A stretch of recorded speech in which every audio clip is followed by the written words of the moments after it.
رسول پاک صلی اللہ علیہ وسلم نے فرمایا انا حربن، نہیں فرمایا انا محاربن، مبالغہ کے لیے، تاکید کے لیے. کہتے ہیں رجل عادل، یہ شخص عادل ہے. رجل عدل، یہ شخص عدالت ہے. جب مصدر کو ذات پر حمل کرتے ہیں، مصدر کو ذات سے نسبت دیتے ہیں، کنٹریبیوٹ کرتے ہیں. رجل عدل، عادل مصدر ہے، صفت نہیں ہے، عادل صفت ہے. یہ مرد عدالت ہے، تو اس میں بہت زیادہ مبالغت ہے. گویا کہ عدالت جو ہے مجسم ہوا ہے ایک شخص کی صورت میں. رسول پاک صلی اللہ علیہ وآلہ وسلم خود، ملا علی قاری فرماتے ہیں، رسول پاک صلی اللہ علیہ وآلہ وسلم نے تاکید کے طور پر، مبالغے کے طور پر، کہ میں جنگ مجسم ہوں. میں اگر جنگ، لڑائی، حرب، محاربہ انسان کی صورت میں حاضر، میں وہ لڑائی ہوں، میں وہ جنگ ہوں، میں وہ کارزار ہوں. کس کے خلاف؟ ان لوگوں کے خلاف جو میرے بھائی امیر المؤمنین علیہ الصلاۃ والسلام، فاطمۃ الزہرا سلام اللہ علیہا، حسن و حسین سلام اللہ علیہم سے لڑے. تو میرے محترم یہی امت تو ہے، یہی امت تو ہے 1430 سال سے پنجتن پاک کے ساتھ لڑائی میں مصروف. خود نبی تم سے لڑائی میں مصروف ہیں. مولویو سنو، تم محارب ہو رسول پاک صلی اللہ علیہ وآلہ وسلم کے. تم جب امیر المؤمنین علیہ الصلاۃ والسلام سے، پنجتن پاک سے علمی محاربہ کرتے ہو، تو تم رسول پاک صلی اللہ علیہ وآلہ وسلم، اللہ کی ذات سے محاربہ کر رہے ہو. یاد رکھو یہ. وسلم ای مسالم ومصالح لمن سالمہم، اور میں محبت کرتا ہوں، اور میں پیار کرتا ہوں، اور میں سلامتی ہوں، میں شفیع ہوں ان لوگوں کا جو ان پنجتن پاک علیہم الصلاۃ والسلام کے ساتھ پیار کرے، محبت کرے، ان کی خدمت کرے، ان کے در پہ نوکر بنے. ملاحظہ فرمائیے عزیزو، یہ ایک مقدمہ میں نے آپ کی خدمت میں پیش کیا کہ ایک ایسی عورت جس کی تاریخ انکار نہیں کر سکتا کہ اس نے اس امت کے ہارون کے خلاف لشکر لے کے آئی اور لوگوں کو للکارا کہ اس سے جہاد کرو. یہ کیسی عورت ہو سکتی ہے؟ عدالت کے کٹہرے میں کڑی عائشہ جواب دے، اور عائشہ کے بیٹے جواب دے. قرآن کی تم کیوں تاکید نہیں کرتے؟ اللہ تعالیٰ نے قرآن مجید فرقان حمید میں فرمایا، پہلے قرآن میں دیکھتے ہیں عائشہ کون ہے، پھر حدیث میں دیکھتے ہیں عائشہ کون ہے، پھر اس کے کرتوت، اس کے اقوال، اس کے افعال. سبحان اللہ نستجیر باللہ. جو کبھی بھی کسی عفیفہ عورت، باعزت عورت سے صادر ہونے کا تصور کوئی نہیں کر سکتا. یہ کون ہے؟ اہل بیت علیہم الصلاۃ والسلام کے دشمن صدیق نہیں ہو سکتے. اہل بیت علیہم الصلاۃ والسلام کے دشمن صدیقہ نہیں ہو سکتی. اہل بیت علیہم الصلاۃ والسلام کے دشمن وہی ہو سکتے ہیں جن کو اللہ نے قرآن میں ان سے برات کا اظہار کیا ہے. مولیو اٹھو، تم مرد ہو، تم میرے استدلالات کا جواب دے دو. میں قرآن سے دلیل لے کے آتا ہوں. تم کیا میں پہلا سوال مولویوں سے پہلا سوال، عوام سے مجھے کام نہیں، عوام میرے بھائی ہیں، ان کو پتہ نہیں ہے، بیچاروں کو بیوقوف بنایا جا رہا ہے. میرا پہلا سوال مولویوں سے، او مولویو، علماء کرام، مشائخ عظام، مجھے جواب دے دو، قرآن کی تصدیق کرتے ہو یا قرآن کی تکذیب کرتے ہو؟ وہ تمہیں کیا ہو گیا؟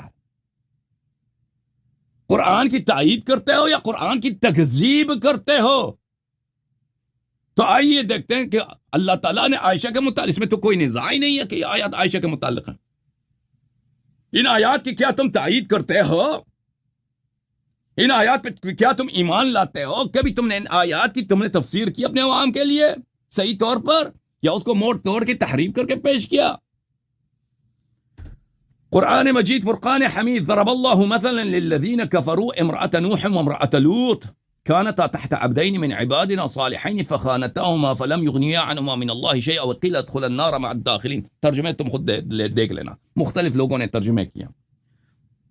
کیا چلو میں آپ کا ایک ترجمہ پڑھ لیتا ہوں، اپنا ترجمہ نہیں سناتا آپ کو. طاہر قادری نے کیا ترجمہ کیا؟ اللہ نے ان لوگوں کے لیے جنہوں نے کفر کیا ہے، نوح علیہ السلام کی عورت اور لوط علیہ السلام کی عورت، واہلہ اور واعلہ کی مثال بیان فرمائیے. تو واہلہ اور واعلہ کافروں کے لیے مثال ہے. وہ کافر کون ہے؟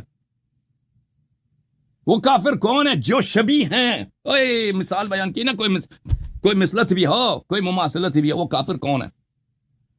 وہ کافر کون ہے بھائی؟ آپ ہیں, امریکہ والے ہیں. اوے امریکہ والوں کی کب شادی ہوئی ہے کسی نبی سے؟ اور ہندو عورتیں ہیں, ان کی کب شادی ہوئی تھی کسی نبی سے؟ وہ کون کافر ہیں؟ جن کی مثال, جن کی شبیہ, جو مماثلت رکھتی ہیں نوح علیہ السلام کی بیوی سے اور لوط علیہ السلام کی بیوی سے, وہ کون ہے؟ اور بھائی دیکھو سورہ تحریم میں کسی کا نزاع ہے ہی نہیں کہ سورہ جو ہے عائشہ کی مذمت میں نازل ہے اور حفصہ کی مذمت میں نازل ہے. تم کیوں اس کا تصدیق نہیں کرتے مولویو؟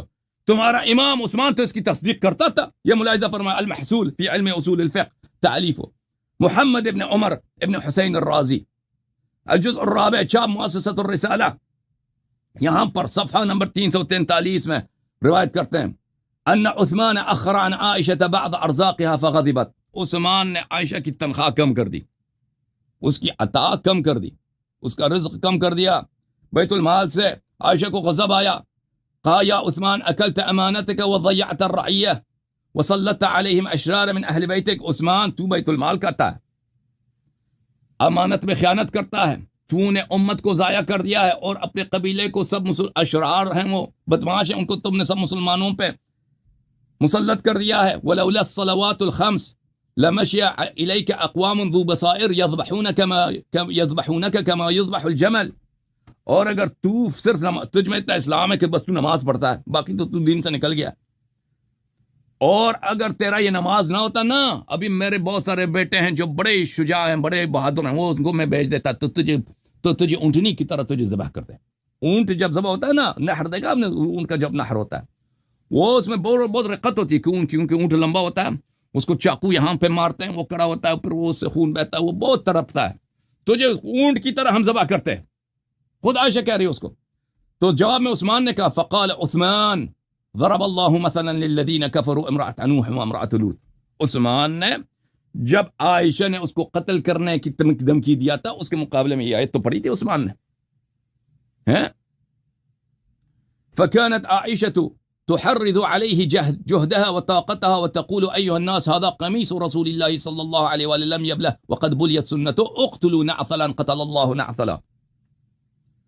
اس کے بعد عائشہ اپنی پوری طاقت لگا دی اس نے عثمان کو نیچے لانے کے لیے, اور کہتے رسول پاک صلی اللہ علیہ وسلم کی قمیض لوگوں کو دکھاتی تھی.